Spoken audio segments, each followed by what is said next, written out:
Vidéo du 26 août 2024. Dernièrement, il m'a été communiqué une information inouïe pour qui s'intéresse à la géopolitique française. Pour une totale, honnête et saine compréhension des problèmes liés à l'Afrique, plus particulièrement les pays qui composaient les anciennes colonies, Renaissance française livre son analyse implacable. C'est démoniaque, malsain, totalement irrationnel, lourd de conséquences rabbatiques. Après l'article 65 de la Constitution et l'ordonnance numéro 58-1270 du 5 décembre 1958, violant tous deux la séparation des pouvoirs, voilà la découverte des pleins pouvoirs pour le moins étrange. Un homme, un seul, est à l'origine, responsable, coupable, et avec lui depuis tous ses complices politiques francs-maçons, hommes et femmes, civils et militaires, ainsi que leurs successeurs. L'histoire. L'Organisation des Nations Unies, l'ONU, précédemment appelée Société des Nations, a été instituée le 24 octobre 1945. Après la Seconde Guerre mondiale, le colonel 2 étoiles Charles de Gaulle, sa promotion temporaire du 1er juin 1940 au grade de général de brigade fut annulée le 22 juin suivant. Je dis donc bien annulée et non rétrogradée. Le colonel 2 étoiles Charles de Gaulle, disais-je, a dû faire face à une montée de la volonté d'indépendance des colonies françaises en Afrique. L'ONU, qui proclamait le droit des peuples à disposer d'eux-mêmes, a soutenu ces mouvements. Expressément demandé à la France d'accepter les désirs de souveraineté des colonies africaines, De Gaulle, alors président du Conseil sous la 4e République depuis le 1er juin 1958, se déplace le 24 août 1958 à Brazzaville. Disposant alors des pleins pouvoirs accordés le 3 juin précédent par le Parlement, il prononce un discours incitant à voter oui au référendum prévu le 28 septembre 1958 proposant une nouvelle constitution. Vous connaissez dorénavant l'histoire aussi bien que moi. Privilégiant sa constitution, De Gaulle joue le roseau de la fable de La Fontaine. Il plie devant les souhaits de l'ONU, mais au plus profond de lui, il ne cède pas. Chronologie des faits. En juin 1958, le nouveau président du Conseil, Charles de Gaulle, demande au Parlement français de lui accorder les pleins pouvoirs. Il les obtient le 3 juin pour une période de 6 mois. En 1958, Jacques Foccart, qui, dès 1947, s'occupait des questions africaines au RPF, le Rassemblement du peuple français, est nommé conseiller technique à Matignon quand De Gaulle occupait la fonction de président du Conseil, puis à l'Élysée quand De Gaulle sera officiellement installé le 8 janvier 1959. Pour info, Foccart a aussi supervisé le service de documentation extérieure et de contre-espionnage, le SDEC, et le tristement célèbre criminel service d'action civique, le SAC. Je précise à nouveau que Foccart a été nommé conseiller technique à Matignon en 1958. Je n'ai pas la date précise, mais la chronologie des faits rend la période incontestable. En 1958, De Gaulle est nommé président du Conseil le 1er juin. Le 3 juin, occupant Matignon, il obtient les pleins pouvoirs pour une période de 6 mois. C'est donc durant cette période de 6 mois de plein pouvoir, sous la 4e République, que De Gaulle nomme Foccart conseiller technique à Matignon. Toujours en 1958, le 24 août, Foccart étant conseiller technique pour les affaires africaines, en pleine période de plein pouvoir, Pour céder aux demandes pressantes de l'ONU, De Gaulle fait son discours à Brazzaville. Le 28 septembre 1958, Foccart omniprésent, De Gaulle propose un référendum aux Français devant donner une 5e constitution. La 5e République est proclamée le 4 octobre 1958. Vous connaissez mon penchant pour la légitimité et la justice.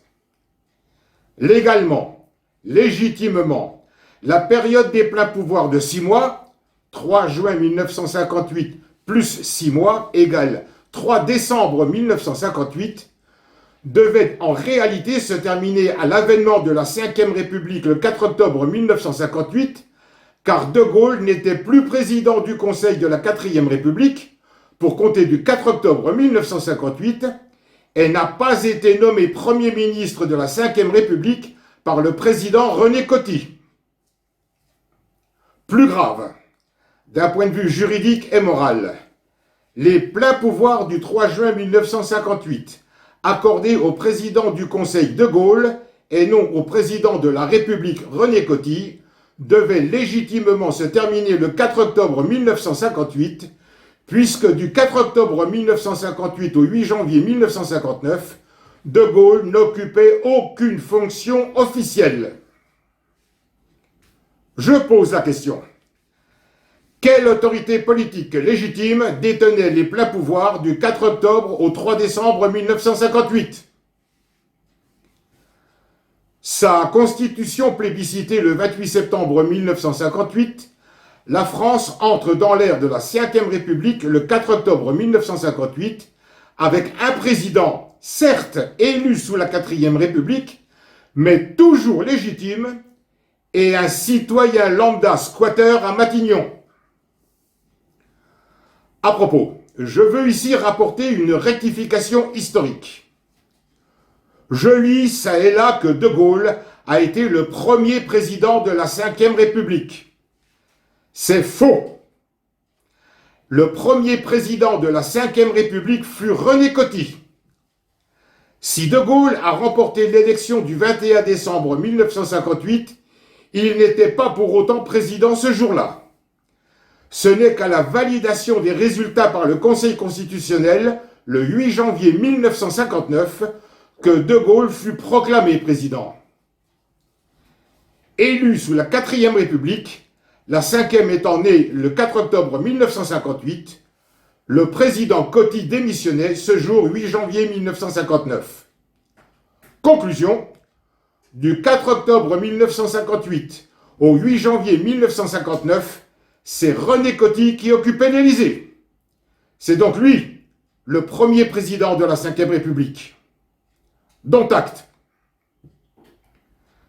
Je reviens à Foccart. Son ombre est derrière de nombreux coups d'État en Afrique, souvent meurtriers. Au cours de l'année 1960, De Gaulle étant président de la République depuis le 8 janvier 1959, je fais comme si, ne voulant pas revenir une énième fois sur l'absence de constitution et ses conséquences. 14 colonies africaines de l'ex-empire français, rebaptisées Union française en 1946, se voient accorder leur indépendance par l'État français. Cela commence par le Cameroun le 1er janvier. En avril, c'est le tour du Sénégal et du Togo. En juin, Madagascar. La plus grosse vague a lieu entre le 1er et le 17 août et concerne le Bénin, le Niger, le Burkina Faso, la Côte d'Ivoire, le Tchad, la République centrafricaine, le Congo et le Gabon. En septembre s'ajoute le Mali et en novembre, la Mauritanie. La bourgeoisie franc-maçonne spéculative française voit cette indépendance d'un très mauvais œil. Elle fait placer des hommes français liés moralement et socialement à la tête des nouveaux États, fermement décidés à défendre ses intérêts au-delà des indépendances. À votre avis, qui est chargé de ces nominations à l'étranger? Et sur ordre de qui? Officiellement, ces 14 pays sont indépendants. Mais dans la réalité, ce sont ces hommes, placés par De Gaulle-Foccart, qui décident de tout. Ils ont droit de vie et de mort. Les ex-colonies françaises ne sont indépendantes que sur le papier. Les 11 accords secrets, en réalité les 11 obligations secrètes, le mot accord étant impropre à la réalité, imposés par De Gaulle et Foccart, ne sont secrets que vis-à-vis de l'ONU.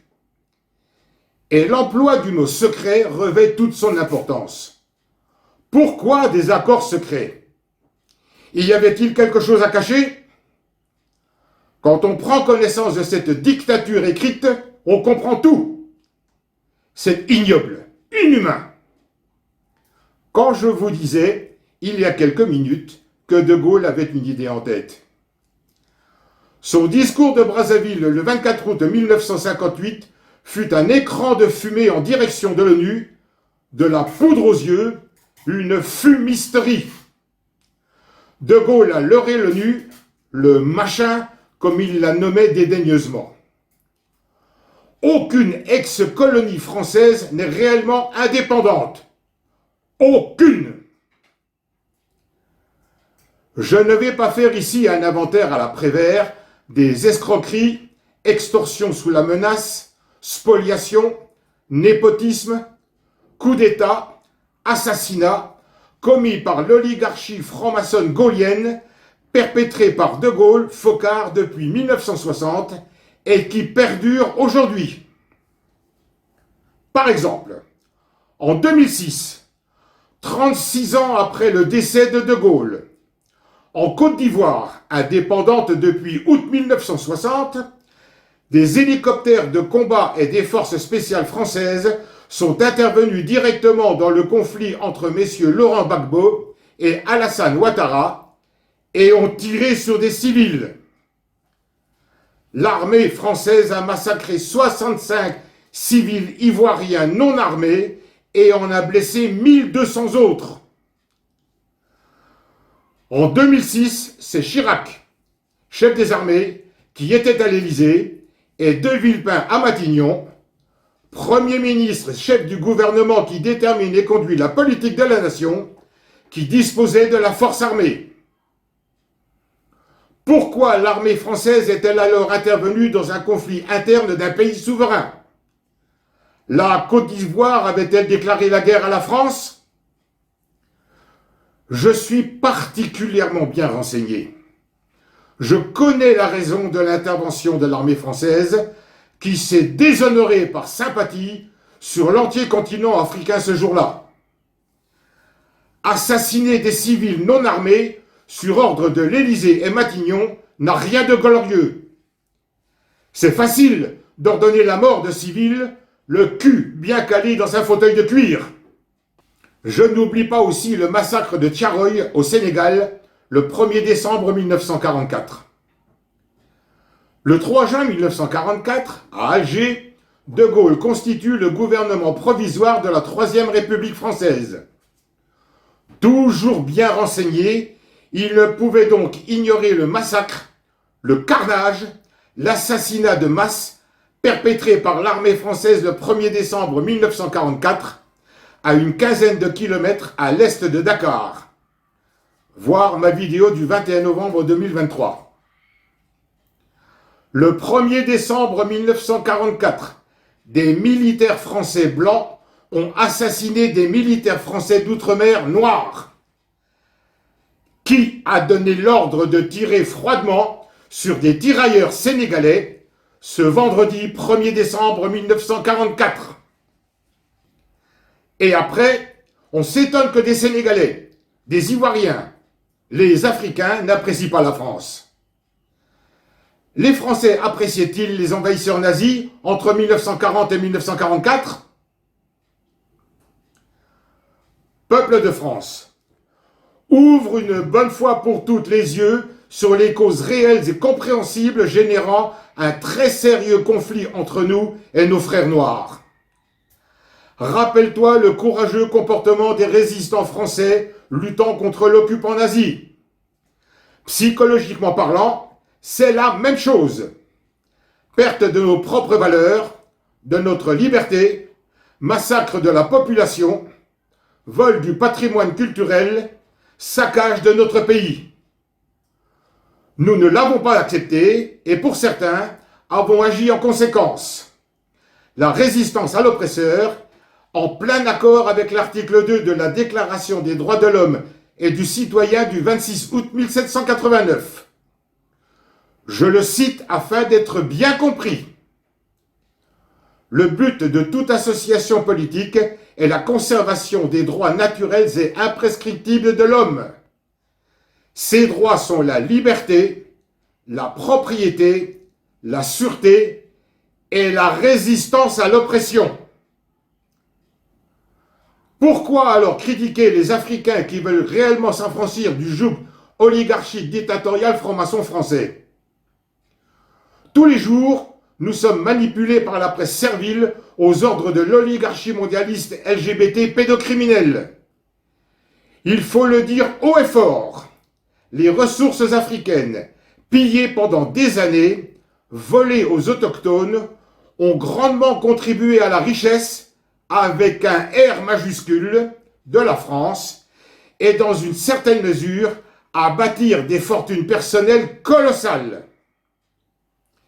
Inexorablement, un jour, Renaissance française et son quatrième pouvoir souverain aura l'épreuve certaine et prendra les décisions qui s'imposent pour l'exemple et pour l'avenir.